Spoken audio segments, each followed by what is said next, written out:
আসসালামু আলাইকুম বন্ধুগণ, আমি আরিফ আর আপনারা দেখছেন টেকনিক্যাল আরিফ চ্যানেল। তো চলুন শুরু করা যাক। তো বন্ধুগণ, আমাকে অনেকেই জানিয়েছে যে পোকো লঞ্চার প্লে স্টোর থেকে ইনস্টল করা যাচ্ছে না। তো চলুন বন্ধুগণ, আমরা একবার দেখে নিই। অনেকের মোবাইলে বাই ডিফল্ট ইনস্টল হচ্ছে না সত্যি, যেমন আমার এই MI4i এর মধ্যেও হচ্ছে না। আপনি দেখতে পাচ্ছেন এখানে ইনস্টলের কোনো রকম অপশান নাই, আপনি এখান থেকে ইনস্টল করতে পারবেন না। বাই ডিফল্ট হচ্ছে কোনো এক সিস্টেমে প্রবলেম। তো চলুন আমরা কিভাবে ইনস্টল করব সেটা দেখে নিই। আমরা সবথেকে প্রথমে গুগল ওপেন করে নেব। ওপেন করে নেওয়ার পর এপিকে মিরর বলে টাইপ করে নেব। প্রথমে যে পেজটা ওপেন হবে সেটিকে আমরা ক্লিক করে নেব। ক্লিক করে নেওয়ার পর আমাদের সামনে ঠিক ইন্টারফেসটা এরকম আসবে। আমরা সার্চে ক্লিক করে নেব। ক্লিক করে নেওয়ার পর আমরা এখানে টাইপ করে নেব পোকো লঞ্চার।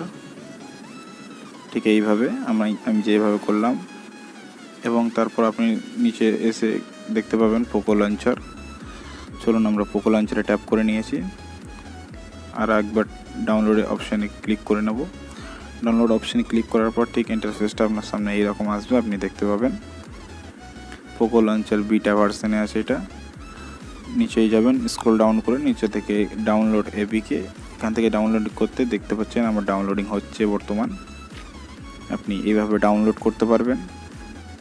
তো বন্ধুগণ, আপনারা দেখতেই পাচ্ছেন অ্যাপ্লিকেশনটা ডাউনলোড হতে অনেকই সময় লাগাচ্ছে। আমি ভিডিওটা কাট করে দিচ্ছি যাতে আপনারা অল্প সময়ে দেখে আনন্দ উপভোগ করতে পারেন।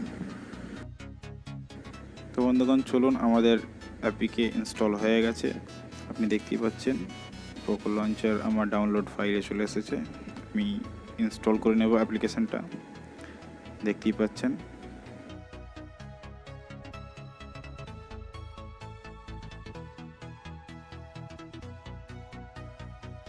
আমাদের অ্যাপ্লিকেশনটা ইনস্টল হয়ে গেছে। আমরা একবার চুজ করে নেব এখান থেকে। সরি, এটা আমার সিস্টেম থেকে একটু প্রবলেম দিচ্ছে। চলুন আমরা আর একবার চুজ করে নেব।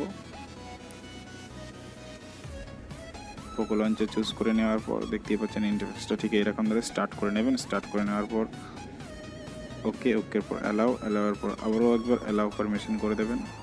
আপনি দেখতে পাচ্ছেন পোকো লঞ্চার প্রপারলি কাজ করছে আমার ফোনে। চলুন আমরা একবার সেটিংয়ে যে গ্রুপ আইকন সেটিংটাকে এনেবল করে দিই। দেখতেই পাচ্ছেন আমি এনেবল করে দিলাম। আপনি এখান থেকে যেমন হিসাবে কালার তেমন হিসাবে আপনার অ্যাপ্লিকেশন দেখতে পাবেন। আজকের জন্য এখানেই সমাপ্ত করলাম।